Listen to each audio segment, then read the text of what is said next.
What's cracking everyone? My name is Eric, and I'm the man who recently returned from the death. But yeah, jokes aside, your favorite musty scuff videos are back with terrible mic quality. I'm not gonna bore you with any more detail. That's gonna be in the description. Because yeah, let's get cracking with this video. So today we'll finally move on to making actually useful stuff.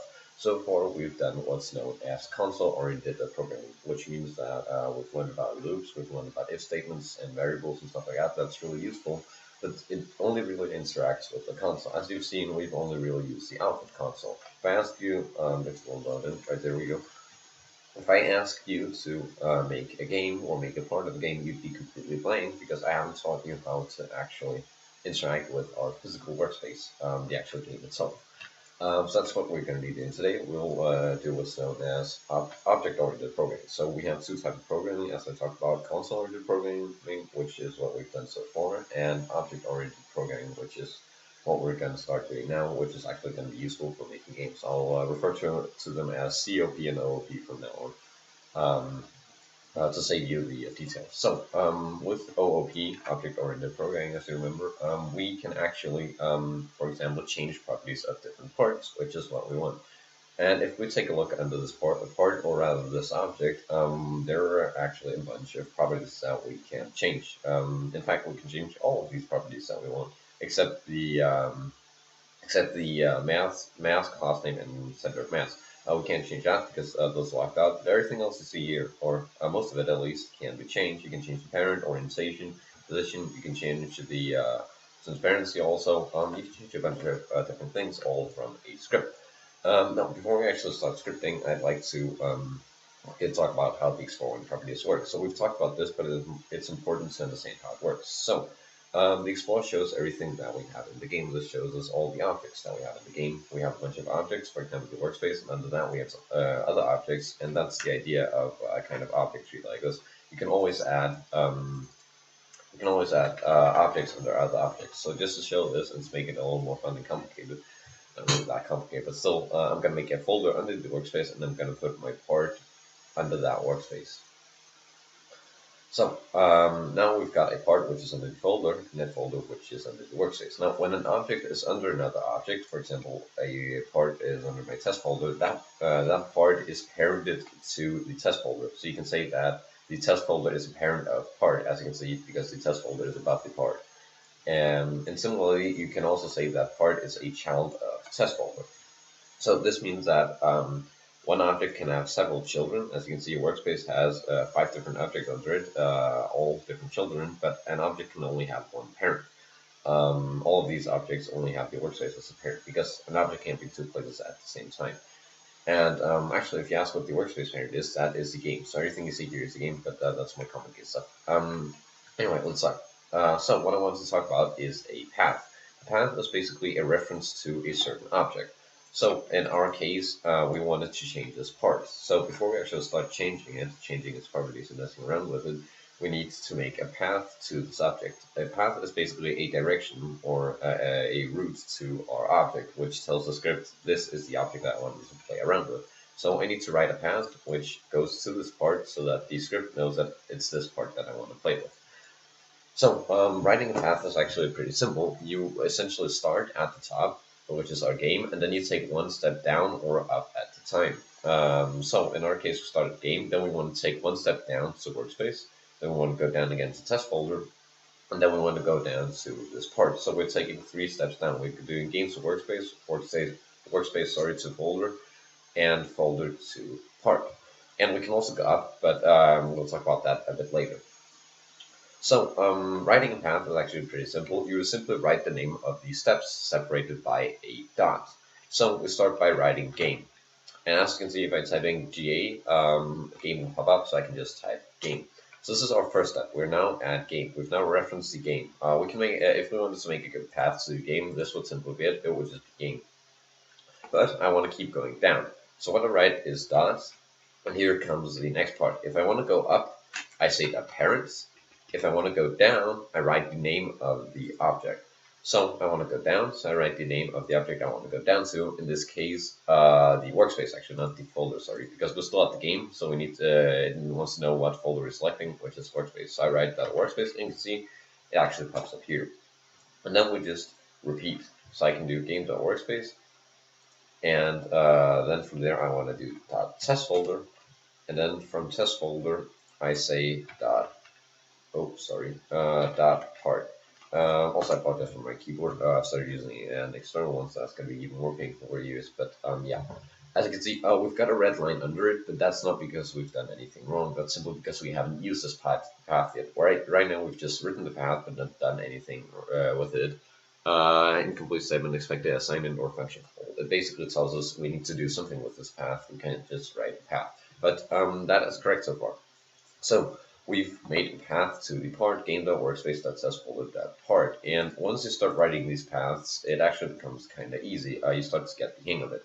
And similarly, to go up again, you write that parent, but we'll only be needing that a little later. So now what we've actually done now is we've gone to game, then .workspace, to the test folder, then that part, and then because we set the parent, we're going up again, which is the exact same as saying just a test folder. But yeah, that's just to show you how parent works.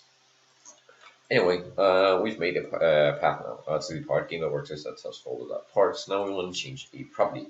Let's say I think the best example would be to change its color, but that's actually a bit more complicated because it uses enumerators and stuff like that. So what we're gonna do is we are gonna use where is it? We are gonna change the transparency to 0.5 like that. So that is what we want to do. So the transparency is going to be the property that we want to change. So normally it's 0, but we want to set it to 0.5. So next thing you want to do is now that you've got your object, you want to do the exact same thing as taking another step down, but with properties. So I'm now at the object and I want to reference a property. So I do the exact same thing. I write dot, and then you can see we get a bunch of properties. So I just start searching for the property name or writing it, which is transparency, and boom, there we go. So now we've referenced the transparency of this individual part. And then what we do now is we just set a new value. So I say equals to, because remember this is kind of like a variable. So you just say equals to, you write a single equal to sign to set a new value, and then you write the actual value, so like 0.5 or something like that. Now we've written the path to an object, we've written the property that we want to reference, we've overwritten a value, and we've given it a new value. And remember, I actually said this can be treated like a variable, which it can. So I could actually also print game.workspace that says folder.part.transparency. Oh wait, sorry, the parent transparency, and this would actually print the transparency. So let's actually go ahead and test this. So what it should do now is it should set the transparency of the part to 0.5, and also just as a quick test, it should also print the transparency of the part. Sorry. So I'll just play in. I apologize for the long waiting time in advance. Sorry, but yeah. Oh well. So if we just load in here, it's a YouTube demo scripting, and we've got our part here. You can notice we didn't actually see it starting half transparent because, well, it was transparent from the start. That's the first thing it does in the script without any waiting. But you can see it's half transparent. And when we were in Studio, it was fully solid and had 0 transparency. And if we look in our console, you can see it's also printed 0.5. So this is pretty great. I mean, not really anything you can use for now, but as you can see in Studio, the transparency is, you can see it's 0, and it was 0 all the way until we played, because the only thing that's making it half transparent, is our script. That's great. Another thing is you can actually save objects to variables. So far I've actually not talked about value types, but essentially we've learned about the different value types. So when I write a variable, I'm going to write a variable which is called variable. We can have 4 different types of values. We can have a text, or a string value, which is basically a text. We can have a boolean or bool, which is either false or true. We can have a integer, which is or int, which is a number value, or a whole number value. Mind you, so 7 or 9 or 69, whatever you want to do. And then we have floating point decimals, or floats, which is decimal numbers like 1.7, something like that. Those were a lot of words I just threw at you. I'll put it in the description if you're interested. You don't need to learn that. It's just keep in mind we have these 4 values. we have we have text, we have true false, we have whole numbers and decimal numbers, and you'll see this everywhere in all programming languages. But we actually also have a lot more than these four, at least here in Roblox Studio. For example, objects. And that's actually another thing you can do. You can save an object to a variable. So I can do local, and then I can do local. And I'm gonna call it part, and then I'm gonna say, and then I'm gonna actually start writing the path to the part. So actually, yeah. Now you can see I've written the path to a part, and then I've saved it to a variable, and then you can then use that variable again to say part that's transparency, and you can see even though I've called it part transparency, it still suggests that. So I write that transparency, and then I say 0.5. That's another way you can do that, and then later on you can also print part that transparency. So yeah, you can actually save paths to variables. However, that's pretty much everything for me from me for now. I don't think there's a lot more to cover about paths. There is a lot more. Believe me, we're just starting to touch on the whole subject of 3D OOP, but let's leave that be for now. Because right now you just need the basics. Also, because I've got some other upcoming types of videos, which should hopefully be a lot more useful and interesting, which would just require this basic type of path references.